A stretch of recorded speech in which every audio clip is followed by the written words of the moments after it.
You worked in Russia, you've worked in Southeast Asia, you've worked in Pakistan. Russia, China, Pakistan, they all play intelligence games. Yes. But they have very different ways of working, right? Russia wants chaos. China wants a little bit of patience. Pakistan wants a lot of leverage. That's what they at least intend to do with the spy world, with the information world, with the intelligence world. Explain me how each of them is different and what are their ways to operate? It's interesting. So I would argue so that the culture of security services often comes from sort of the beginnings of the state. And so if states started in a revolutionary way, like Iran, China, Russia, in a sense, they took things over. The security service starts out what we would call in the West national security or I guess national security would be the way to look at it. In those places, it's regime security. So say when the Bolsheviks took over in Russia after the Russian Revolution in 1917, they created a security service right away, and its job was to make sure the leadership stays in power. It's to kill the opposition. It's to make sure there's no threats to the regime. Their job is to make sure you stay in power. It's not national security or security for the whole country. It's like the government. And so they start very focused domestically first to make sure there's no threats to the leadership. And then if they get big enough, they create an overseas thing that supports the regime to keep the leadership in power.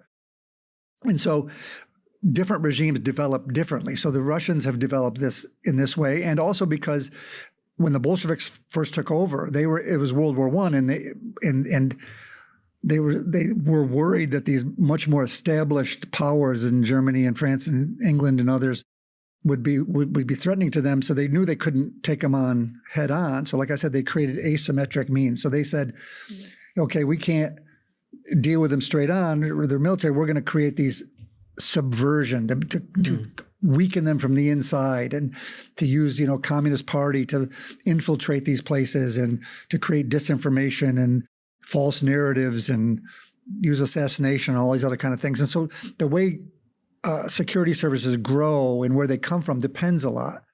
And so in those places like China, Russia, Iran, those places are meant to keep that leadership in power.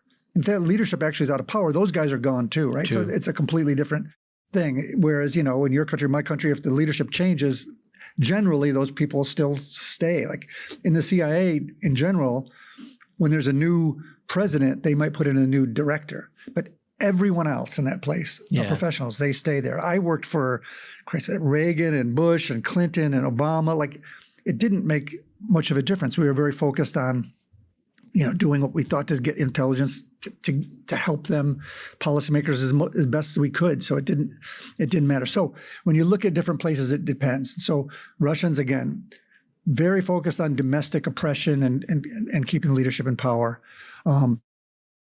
Other countries like China very much so the same.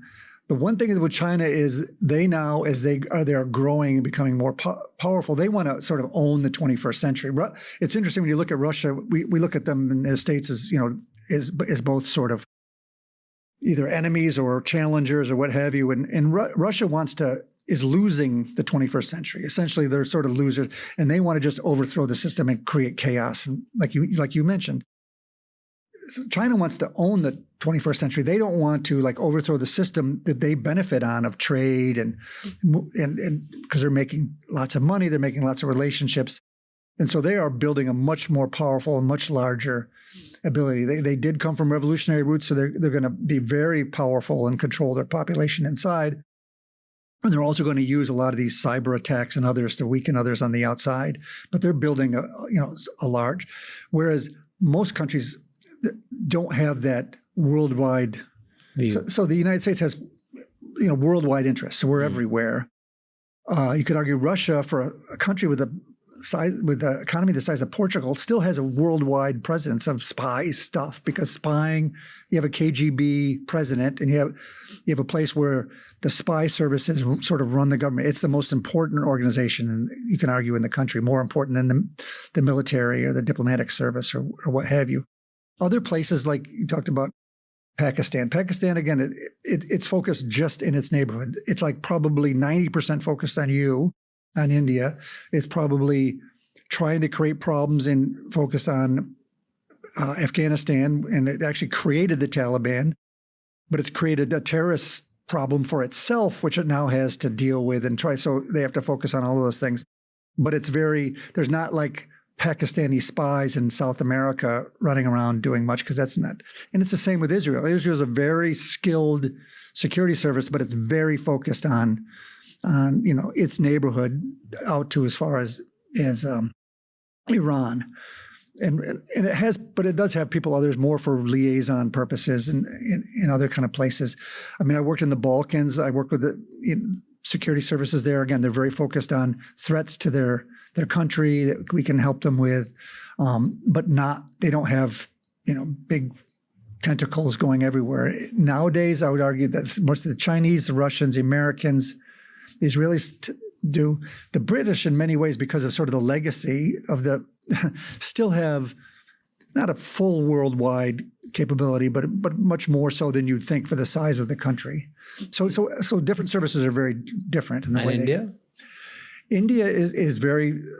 I never worked with the Indian service, so I don't have a really good sense for you. My understanding is they have to be focused on serious threats, right? So China, Pakistan. There's Maoist things in the east, and they're dealing with what's going on in Bangladesh now, and all those kind of things. You have relationships and people in Canada and the United States. And so you have an external interest, but also a very robust security internal service. Which one does CIA fears the most? Fears the most? That's a good question. I don't know. I think it's not just CIA. I think the FBI is in charge of domestic security in the United States, of sort of, protecting its counterintelligence and intelligence threats from overseas. I think overwhelmingly China is the biggest long-term challenge, threat. They just have so many people. There's more, I saw some kind of statistic, I'm going to get this wrong. They have like more English speakers working on intelligence than like all of the Five Eyes countries put together that all speak English. Intelligence service, like they're incredible. They just have so many people, and it's growing so fast. And they're, in this modern age, using AI and other things, they're playing it. So I think China's probably. I mean, it could, as China grows, it could dwarf us, and it could. Things are changing. When I first came in, it was very much a one-on-one relationship business. Nowadays, using big data, the ability to collect information on everybody around the world and your whole population, and put connections together, and that you could use using AI and use computer tools. That's stuff we didn't have when I first started. These are the kind of new games that a place like China could find themselves being at the front edge of this. Do you think it's inevitable that China at one point will challenge the position of number one in the world? Yes, I think so. I think there's some real challenges for China. Demographically, I mean, they don't get immigration. Like, one of the biggest strengths of the United States is we have new immigrants coming from around the world. We did. Yeah. And this is one of the things this administration is trying to stop, which is, I think, ridiculous and stupid. But that kept our economy buoyant, kept it moving, kept us fresh, learning new things. China doesn't have that. And the other thing, and this is another thing this administration is throwing away, that we had is allies. China can bully people and have some relationships around the world, but everybody watches it carefully. They're not long-term friendships built over time. Whereas, we used to be, when something happened, there was a crisis in the world, there was the Japanese would help, the Koreans would help, the Indians could help, Pakistanis could help, the Indonesians could help, the Italians, the German, Polish, countries in Africa, all around the world would at least find a way to help us, or in some way. But if we're creating a system where we're acting like we don't want those relationships, that's a mistake, because that's what made us special. If something bad happened, we had a whole team coming. Yeah. China, some people will come along, but they don't feel part of the team. But don't you think just by sheer way of bullying people or bullying countries, they'll be able to get through this? Because what they did in Africa and few neighboring countries, they just economically, in some sort, they are colonizing them just by giving them so much money that they could never return. Yeah. So now they control their ports, their governments, their airports, their literally every infrastructure out there. So those countries might support China. Yeah, and then Like it's not ally, but in some sort, it's like expanding my kingdom. Yeah, that's right. But there's a downside to that too. I remember I was working on Russia things when 9/11 happened. I was the deputy of our Worldwide Russia collection and overseas Moscow and stuff. And of course, when 9/11 happened, there was such a big pull to work on counterterrorism and to go after Al Qaeda. And you're working a bureaucratic unit, but he's like, okay, you people in Russia, I need you to give us some of your people to move. So we were losing some resources focused on Russia because we needed to move and change and go after this sort of new challenge.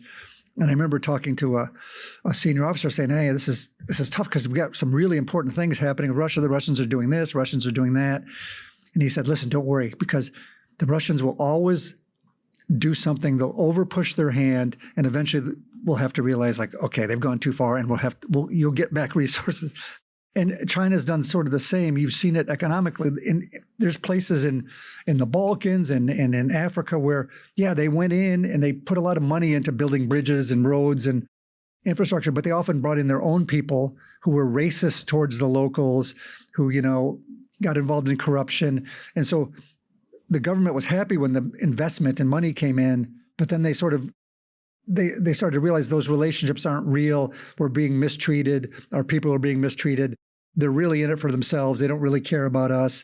And so there's often a backlash in those places. Like, people end up disliking the Chinese. The more Chinese come, the more they dislike them. And that was like that with the Russians. The Russians, in the Cold War were in Egypt and all these places, in Africa, a lot of these places. And they ended up, it looked to the outside world and probably to Americans who were paranoid. Oh my God, look at they're everywhere. But almost everywhere they went, they ended up making enemies of the people where they were. And so unless China learns how to use soft power rather than just hard power, I think it's not going to be as beneficial for them as they'd like. Thank you so much for watching this video till the end. If you'd like to watch more informational and educational clips, please subscribe to the channel and share this video with someone who you think would like to learn more.